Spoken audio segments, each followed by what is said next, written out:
Normal ra ang biyahe sa mga sakyanan sa kadagatan padung ato sa kaislahan sa Dakbayan sa Lapu-Lapu. Apan pahimangno sa mayor nga magmatngon o magmonitor sa sitwasyon durong usab sa posibleng epekto sa bagyong Amang. Ani ang report.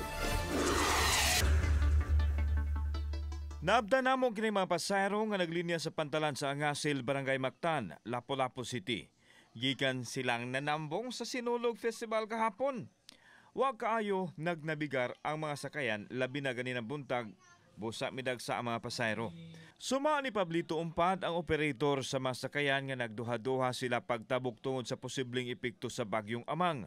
Apan nasayran nga wa suspensuha ang biyahe tungod kay sa Northern Cebu raman ang Signal Number 1. Kini ang sitwasyon sa pantalan diri sa Angasil sa Dakbayan sa Lapu-Lapu ning mga orasan nakasinati og pag-uwan daw hinay ra ang bundak sa uwan pero ma-feel nato dunay medyo paghuros sa hangin pero nining mga taknaa wa may gale warning unya matud pa sa disaster office walay paghunong no walay pagkanselar sa mga biyahe padung sa isla. So mo ni ato nakita padayon ang biyahe sa atong mga kaigsuonan padung sa Olango Island.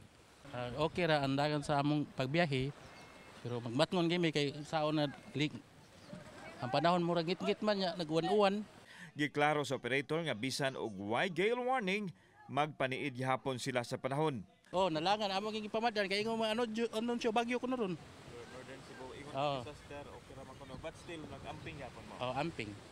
Giawhag usab sa mayor ang katawhan nga tigbiyahean sa isla ug ang mga operators nga dili mo kumpiyansa aron dili makasugat og disgrasya. Gialerto usab nini ang local disaster sa posibleng epekto sa bagyong Amang. Pinaagi sa atong disaster group, gimonitor man yun na nilag maayo ang kadagatan, no? Maski moingong ta ang bagyo o asa na habig, ang ato lang yun nga magmatngon yun sila sa ilang pagbiyahe. Kay doon na may panahon, maski walay bagyo, pero kuan kay bawro nun kaayo, so magbantay lang yun sila. Uban ni Rinanti Quiñones, Alan Domingo, Balitang Bisdak.